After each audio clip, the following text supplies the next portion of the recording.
সাকিবের নায়িকা হয়ে চমকে দিয়েছিলেন বুবলি। বসগিরি ও শুটার ছবিতে তার গ্ল্যামার দেখে ঢাকায় ছবির দর্শকেরা নড়েচড়ে বসেছিলেন। নতুন খবর হলো বুবলি আবারও ভক্তদের নতুন চমক দিতে যাচ্ছেন। সেটা হলো বুবলির নতুন ছবি অহংকারের জন্য গানে কণ্ঠ দিলেন তারই বড় বোন নাজমিন মিমি। গানটিতে পর্দায় ঠোঁট মেলাবেন বুবলি। এই প্রসঙ্গে বুবলি বলেন, মিমি আপু আগেও চলচ্চিত্রের গানে কণ্ঠ দিয়েছেন, কিন্তু আমি এই প্রথম তার গাওয়া গানে ঠোঁট মেলাতে যাচ্ছি, ভাবতেই ভালো লাগছে। তিনি আরো বলেন, এই গানটির শুটিং হয়নি, তবে গানটির রেকর্ডিং এর খবর জানার পর থেকেই এই গান ঘিরে আমার মধ্যে অন্য একরকম অনুভূতি কাজ করছে। শুটিং হওয়ার পর এই গানটি সারা জীবনের জন্য এক অমূল্য স্মৃতি হয়ে থাকবে আমাদের দু বোনের কাছে। এদিকে এই গানের রেকর্ডিং শেষ হয়েছে সম্প্রতি।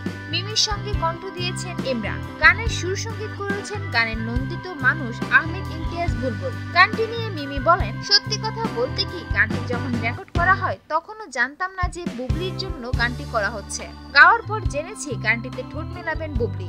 এটা অবশ্যই আমার জন্য একটি বাড়তি আনন্দ। মিমি আরো বলেন, আমি প্রায় 500 চলচ্চিত্রের গানে কণ্ঠ দিয়েছি। এর আগে শাহাদত হোসেন লিটনের পরিচালনায় এবং সাকিব ভাই অভিনীত অনেক ছবিতে গেয়েছি। উনি গান ভীষণ পছন্দ করেন, আর এবার যখন শুনেছি বুবলির জন্য গানটি, তারপর বিস্মিত হয়েছি। সুপ্রিয় দর্শক, বিনোদন জগতের আরো নিত্য নতুন খবর জানতে আমাদের চ্যানেলটি সাবস্ক্রাইব করতে ভুলবেন না। লাইক, কমেন্ট, শেয়ার করে সঙ্গেই থাকুন। ধন্যবাদ।